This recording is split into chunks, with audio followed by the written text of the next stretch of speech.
안녕하세요. 결혼한 지 2년 만에 염치없고 뻔뻔한 남편과 이혼한 30대 여성입니다. 결혼할 때만 해도 가진 건 없어도 착하고 성실한 줄 알았고 그거 하나 믿고 결혼했는데 염치까지 없을 줄은 생각도 못했습니다. 거두절미하고 제가 남편과 이혼을 결심하게 된 본격적인 사연만 말씀드릴게요. 공부에 취미가 없었던 저는 고등학교 시절부터 혼자서 네일아트를 배웠습니다. 처음에는 인터넷을 보고 배우다가 나중에는 학원을 다니면서 본격적으로 기술을 익혔어요. 부모님은 당연히 제가 대학에 가길 원하셨지만 어차피 공부에는 흥미가 없었기에 괜히 대학 졸업장 하나 받자고 돈 낭비, 시간 낭비를 하기 싫었습니다. 친정 부모님과 몇 번의 말다툼이 있기는 했지만 결국 제 의견을 받아들여 주셨어요. 그렇게 고등학교를 졸업한 후에 바로 네일아트 가게에서 일을 시작했습니다. 나이가 어리다 보니 때로는 제대로 정당한 보수를 받지 못하는 경우도 있었지만 이것도 다 뼈가 되고 살이 되는 인생 경험이다 생각하면서 열심히 일했습니다. 그렇게 7년 정도 지나니까 돈도 어느 정도 모이더라고요. 그래서 친정 부모님과 상의 끝에 독립을 하기로 결정했습니다. 당시 친정은 경기도였고 제가 일하는 곳은 서울이었기 때문에 출퇴근에도 상당한 시간과 체력이 소모되었기 때문이었어요. 독립을 하기로 하면서 저는 서울 중심부에 위치한 신축 빌라나 오피스텔을 위주로 알아보기 시작했어요. 하지만 값이 만만치 않더라고요.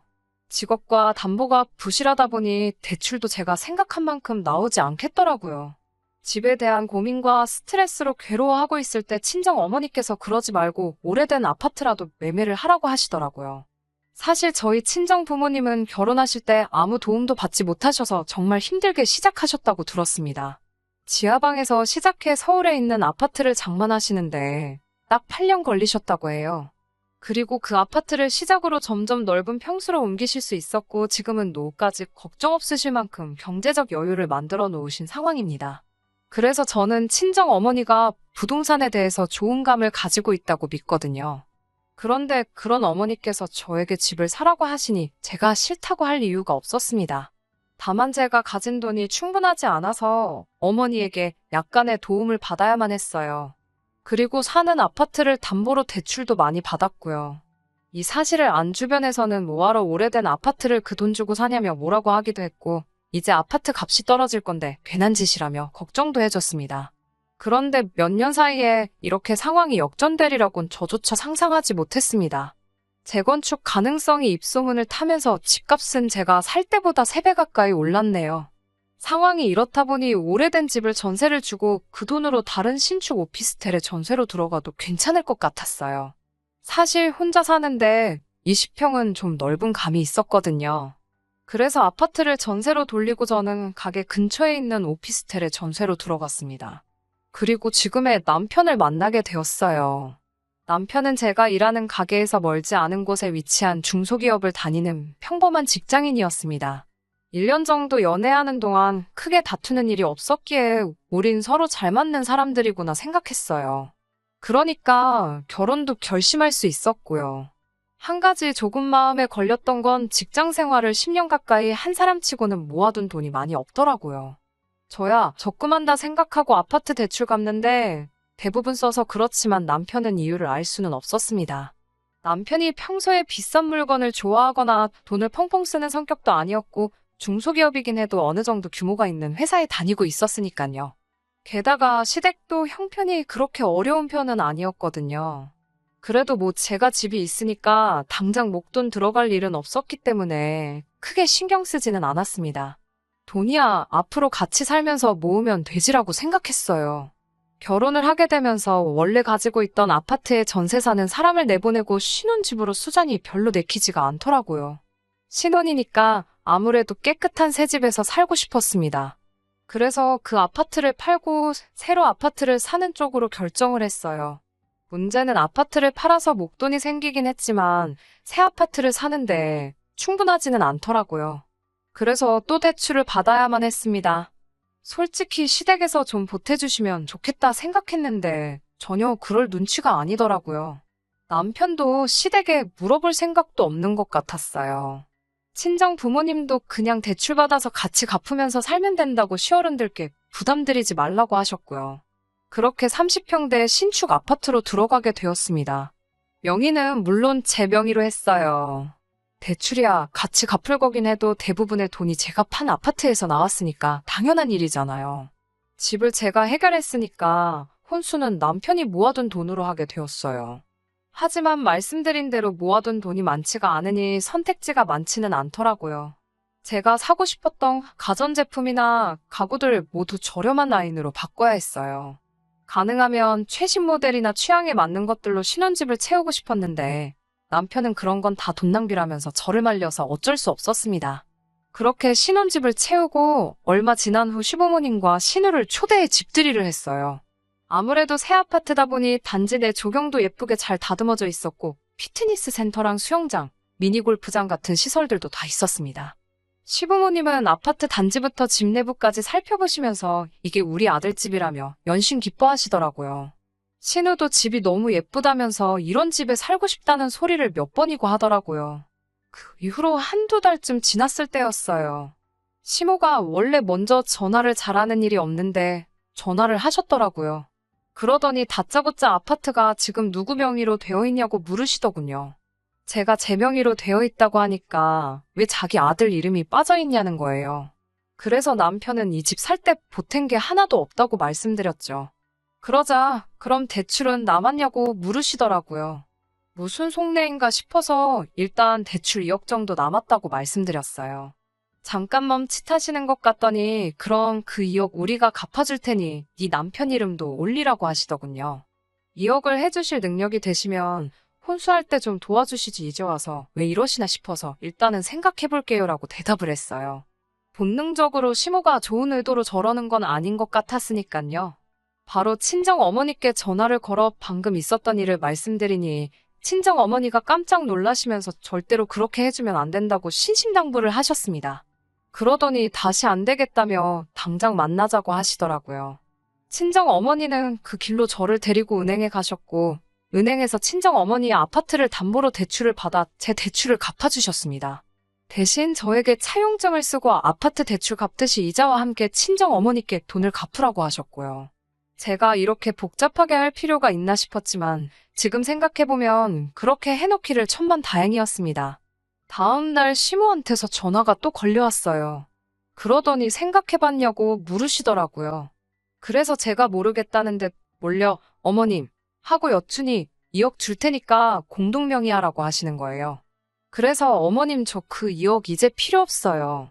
대출 다 갚았어요라고 대답했습니다. 그러자 전화기 너머로 당황한 듯한 시모의 모습이 보이는 것 같았어요. 그러더니 그럼 그냥 2억 받아서 네가 가지고 있든지 쓰든지 마음대로 하고 우리 아들만 공동명의로 일단 올려달라고 하시는 거예요. 그래서 제가 저 그 2억이 필요가 없는데 왜 자꾸 주시려고 하냐고 그러니 어른이 준다고 하면 감사합니다 하고 받으면 그만이지 왜 이렇게 튕기냐고 하시대요. 제가 웃으면서 공동명의 조건 안 거시고 그냥 주시면 감사합니다 하고 받을게요라고 하자 저더러 넌 계산도 못하냐면서 황당하다고 짜증을 내시고는 그냥 끊으셨어요. 그렇게 또 시간이 흘렀습니다. 그 사이에 가족 모임이나 명절 때 시모가 저를 보기만 하면 공동명의 이야기를 꺼내긴 했지만 제가 그때마다 조건 없이 그 돈 주세요라며 능청을 떨었더니 나중에는 말씀 안 하시더라고요. 사실 공동명의 해주라는 말 때문에 이혼을 생각한 적은 한 번도 없습니다. 아들 가진 엄마로서 욕심이 나서 저러시나 싶었을 뿐이에요. 아무튼 진짜 저희가 이혼하게 된 건 어떻게 보면 신우랑 시모 때문이에요. 남편에게는 5살 어린 여동생이 있는데 얼굴은 이쁘장하게 생겼어요.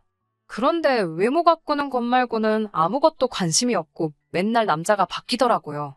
신우지만 한심하게 보이기도 하고 저런 여자는 어떤 남자한테 시집가게 되려나 궁금하기도 하고 그래서 늘 지켜보고 있었어요. 그런데 얼마 전 시어머니 생신 때문에 모인 자리에서 신우가 폭탄 선언을 했습니다. 신우가 자기 임신 3개월째라면서 결혼할 거라고 하는 거예요. 저도 깜짝 놀랐는데 시부모님은 당연히 기절초풍하셨습니다. 갈비가 코로 들어가는지 입으로 들어가는지도 모를 식사 자리가 끝나고 집에 돌아왔는데 남편도 안색이 안 좋더라고요. 사실 제가 신우를 싫어하는 것도 아니었고 남편의 여동생인데 당연히 걱정이 되더라고요. 그래서 나중에 조카가 태어나면 잘해줘야겠다 생각하고 있었어요. 사실 시모는 저희 부부에게 왜 애를 안 갖냐고 늘 성화였는데 제가 아무래도 일에 대한 욕심이 있다 보니 좀 미루고 있었거든요. 결혼한 지 2년도 채 안 된 상황이기도 했고요. 아무튼 신우의 임신으로 온 가족이 난리가 나버렸어요. 그 이후로 신우가 결혼할 상대라면서 남자를 데리고 왔어요. 저와 남편도 그 자리에 함께 있었고요. 그런데 남자가 직업도 없고 모아둔 돈도 없다고 했어요. 심지어 신우보다도 어렸고요. 그래서 저희가 그럼 앞으로 둘이 어떻게 같이 살 거냐고 하니까 남자 쪽에서 자기는 생각 안 해봤는데 저희 신우가 매달려서 온 거라고 자기 집에서는 아무것도 못 도와준다고 했다면서 거의 배째라는 식이더라고요. 시부모님도 이 입이 떡 벌어져서는 아무 말도 못하시고 남편이나 저도 뭐라고 말을 해야 할지 감도 안 잡혔어요. 그렇게 남자가 돌아가고 나서 신우가 울고불고 난리가 났습니다. 시모도 신우에게 미쳤다면서 뭔 정신으로 저런 남자를 만난 거냐고 소리를 치고 신우는 그 와중에 아기가 듣는다며 말 조심하라고 난리고 집안이 온통 쑥대밭이 되어버렸어요. 그날 이후로 먼저 물어보기도 뭐해서 그냥 남편 통해서 상황만 어림짐작하며 있었습니다. 솔직히 일이 바빠서 신우 일에 신경을 쓸 틈도 없었고요. 그러다 모처럼 신우에게 전화를 받았습니다. 신우는 저에게 언니 바쁘냐면서 혹시 시간 될 때 커피 한 잔 할 수 있냐고 묻더라고요. 저는 느낌적으로 돈 이야기를 하려고 하나 싶더라고요. 그래, 얼마나 힘들면 나한테 돈을 빌려달라고 하나 싶어서 100만 원이 최대라고 스스로 가슴에 새기며 자리에 나갔습니다. 그런데 막상 카페에 도착하니 신우 혼자가 아니었어요. 시부모님도 같이 나오셨더라고요. 그러면서 저에게 요즘에는 가족들끼리 커피 마시러 많이들 나온다고 하더라며 그래서 불렀다고 하시는 거예요. 당연히 거짓말인 거 알고 있었지만 그래도 도대체 얼마를 빌려달라고 하려고 이러나 싶어서 가만히 듣고 있었습니다. 시모는 처음에는 일은 어떠냐, 제 건강은 어떠냐 이런 가벼운 질문으로 제 기분을 떠보려고 하는 것 같았어요. 그렇지만 제 정신은 온통 돈 이야기 나오면 딱 100만 원만 빌려줘야지 이 생각만 하고 있었습니다. 그런데 갑자기 시모가 지금 사는 집은 어때, 괜찮니라고 묻더라고요. 그래서 제가 네, 좋아요라고 하니까 갑자기 제 손을 딱 잡으면서 우리가 너한테 정말 이런 부탁은 안 하고 싶은데 부탁 한 번만 하자고 하시는 거예요. 저는 손을 빼면서 무슨 일이신데요라고 묻자 신우가 다짜고짜 우는 게 아니겠어요. 시모는 저에게 그때 그 2억 이야기를 다시 꺼내면서 그 2억 너 줄게, 공동명의 안 해줘도 되니까 대신 그 아파트에 우리 딸 2년만 살게 해주면 안 되냐는 거예요. 그래서 제가 그게 무슨 소리냐고 하니까 2억이면 그래도 괜찮은 빌라나 오피스텔 전세는 구할 수 있지 않냐면서 저랑 남편더러 거기 가서 살고 저희 집을 신우 살게 잠깐 내주라는 거예요. 저희는 애가 없으니까 둘이서 어디서든 살 수 있지 않냐면서요. 그래서 제가 멀쩡히 제 집이 있는데 왜 제가 남의 집 전세를 살아야 하냐고 그랬어요. 제가 왜 이사를 가야 하냐고요. 저희 부부가 살 수 있는 집이면 신우네도 살 수 있는 집 아니냐고요. 그러자 우리 딸은 애가 있고 너희는 애가 없지 않냐면서 아기를 키우려면 좋은 환경에서 키워야 해서 그렇대요. 그래서 제가 시부모님께 이런 무리한 부탁은 서로 불편하니까 안 하셨으면 좋겠다고 딱 잘라서 말했어요. 그러자 신우가 카페 사람들 다 들을 만큼 큰 소리로 울면서 언니 정말 너무하다고, 저는 언니를 친언니처럼 생각했는데 어떻게 이렇게 매정하냐고 따지는 거예요. 그래서 제가 신우에게 아가씨 양심의 손을 얹고 다시 말해봐요. 언제 아가씨가 나를 친언니처럼 따랐다는 거예요. 그리고 시모에게 어머님도 이러시는 거 아니에요. 저희 결혼할 때 돈 한 푼도 안 보태주시고서는 나중에 아파트 공동명의 해주라며 계속 필요 없다는데 돈 받고 공동명의 이야기 꺼내셨잖아요. 여기서 아무도 제가 힘들 때 신경 써준 사람 없는데 왜 이제 와서 저한테 이러시는 거예요? 라고 조목조목 따졌습니다. 카페 안 사람들 사이에서도 웅성웅성 소리가 나오기 시작하니까 당황한 시모랑 신우가 저에게 너 진짜 찔러서 피 한 방울 안 나오겠다며 못됐다고 그러대요. 한 가족끼리 네 거 내 거가 어딨냐면서 내가 너 그냥 나가달라는 것도 아니고 2억 준다니까라면서요. 저도 이제 에라 모르겠다 싶어서 그 2억 타령 좀 그만하시라고요. 그 2억 신우 주고 신우더러 알아서 애 키우고 살라고 하세요. 제가 애 가지라고 한 것도 아닌데 왜 저한테 그러시냐고 저도 딱 잘라 말하고 카페에서 나와버렸습니다.